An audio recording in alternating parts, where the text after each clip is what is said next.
I think we need a break. Those words struck me like an absolute lightning bolt, the thunder of which I've been dealing with for the last 2 years. If you're feeling angry, lost, anxious, frustrated, or maybe even a little bit hopeful, the person that's left you is just going through a phase, I know how that feels. If you waking up every morning feels like some kind of cosmic joke, and that if you pinch yourself just hard enough, you'll wake up from this nightmare, I know how that feels. If you're drowning in an ocean of sorrow and it feels like the world has been ripped from under your feet, I've been there. I know what you're going through. But what if this isn't an end? What if this is an opportunity, a chance for you to take a step into a new life? A chance for you to reset and set yourself on a path that aligns with your values and your wants and your needs. There are 4 problems that come about from lightning bolt moments like that. 1, the loss of identity. And it's not just the loss of identity. It's a total break from the future that you thought you were going to have. The person you saw yourself with. The life you were going to build. The life you were busy building. And then when you look at your kid, how do you explain it to them? Better yet, how do you look after them when you can barely look after yourself? And then there's the 3 o'clock in the morning wake-ups, and your mind is racing. Why? Because of finances. Because your 2-income household has now become a 1-income household, and every single bill feels like a mountain to climb. And in some childish way, you feel that if you just ignore it long enough, the problem will go away. And all of this leads to the last problem, the feelings, the crushing weight of responsibility, the heavy weight on your shoulders, the constant pressure on your chest when you wake up, the knots in your neck and shoulders, the tension that just builds and builds and builds and builds. The stress got so bad at one point for me that I started getting vertigo. I felt like walking around in a drunken stupor. I woke up one evening and I couldn't breathe. I go to the hospital for what was apparently a panic attack. I tell you this because that's not living, that's surviving. You go through an experience like that and it feels like you've hit rock bottom. But when you get there, you realize that bottom can go as deep as you want it to go. And when I realized that, something inside me snapped. Something inside me said, enough is enough. Enough!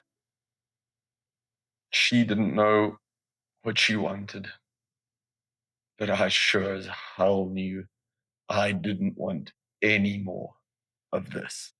But how do you break free? How do you get out? How do you stop yourself from drowning? Well, the answer is you take one step. For me, that step was one of the hardest steps I've ever had to take in my life. For me, that step was filing for divorce. Did I file? Was a misguided way of hurting her the way that I felt I'd been hurt? Vengeance? Because I was angry? I took that step because that step was me choosing me, not worrying about what she wanted, but what I wanted. Taking steps towards a life that aligned with my values and my choices and my wants. It was the first steps that I took out of the personal hell that I found myself in. And through the process, I realized that there are 3 truths that you need to get yourself out of that pit. Truth 1, you have to choose yourself. You have to pick you first.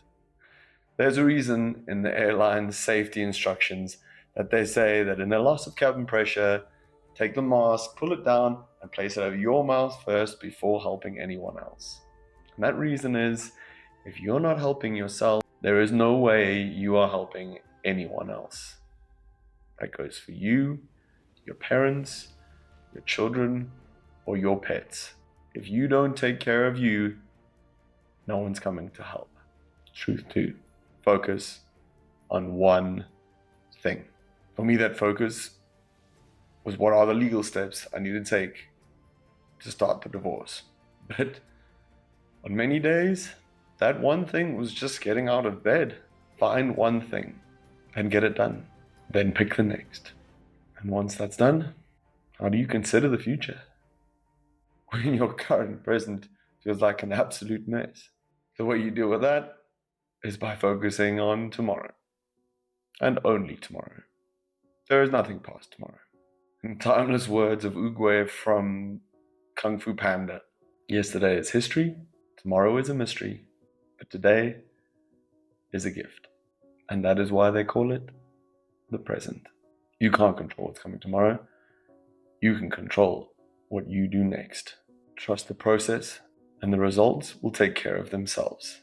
This isn't about moving mountains. This is about doing small things, anything, to make you start believing in yourself again. To make you start believing that you can and that you are capable of doing something about it. These small actions are the first steps in your life reset. Taking yourself from that crisis, that chaos, into clarity is not an easy process. It's taken me 2 years, and I'm still working on it. My story went from stress to overwhelm, to hospital, to seeing a therapist, to going to doctors, to medication, to meditation, to working hard. And tell you this because through trial and error, building brick by brick, I have constructed a battle-tested roadmap to take you from where you feel like you're drowning to where you feel like you're flying. In this series, we'll go through those steps, and you and me together will take the first steps to getting your life to where you want it to be. Whether your lightning bolt came from divorce, separation, death in the family, financial stress, or just a feeling of being completely lost. I know where you're coming from. I know that you feel, you wonder, is a reset even possible? Can you even do this? Regardless of your lightning bolt, the principles remain the same. 1. Get your house in order. Take the baby steps needed to get you to where you want to go. Step 2, sort out your finances. Get that monkey off of your back. Step 3, figure out what's important to you. What do you value? What are your values? What are your non-negotiables? Where do you want to go in your life? What are your dreams? What are your hopes? What do you value, and what do you value in other people? Step 4, make a plan to get the things that you want. Step 5, get the tools, techniques, and habits to make those things happen. So if you're ready for your life reset, what are the next steps? First step is to join this channel by hitting the subscribe button. And we'll have taken the first step together to getting your life back on track. Now I know I'm not the only one who's had a lightning bolt moment or a moment of clarity where I chose myself. If you have a story and you don't mind sharing it in the comments, there may be someone who needs to hear your story, and your story might help them. So put in the comments below. I'd like to hear what your lightning bolt moment is, how you changed, and how you pulled yourself out. And if this video has helped you or given you any value whatsoever, please tap that like button. It helps this message get out there, and it helps spread the message that you're not alone, that we can do this, that you and I together are going to do this. Lastly, I'd really like to help. If you're struggling, if you're looking for a shoulder to cry on, or someone to vent to, or just a friendly ear to chat, I'm here. Post in the comments, send me a DM, and I'd gladly do anything I can to help. By watching this, you've taken the first steps towards building yourself back up to the person you remember. In the next episode, we're going to be breaking down the nuts and bolts of getting your house in order, what that takes, actionable steps that you can take to get that done, and what to do first when your life is a mess. Thanks for watching. I'll see you in the next one.